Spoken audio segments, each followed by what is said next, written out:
Hello mga suki, sa mga naghahanap po ng hash avocado, marami po ako dito sa Talisay. Grafted po siya, super size. PM lang sa akin mga suki. Pwede po tayo mag-deliver. Mga grafted po yan mga suki.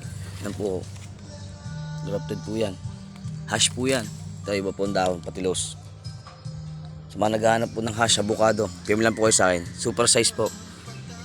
Meron din po tayong mga medium size, XL. Ito po yung mga XL size. PM lang po kayo sa akin. Ito po ang aking XL size na hash avocado. Yan.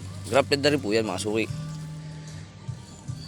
Mga 1 to 2 years nabunga na po yan. Matataas na po. Maganda na, masanga na.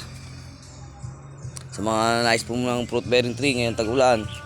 Kahit ngayon po, ito naman po kahit medyo may buhay naman po ito. Alaga lang po talaga sa dilig. Salamat po.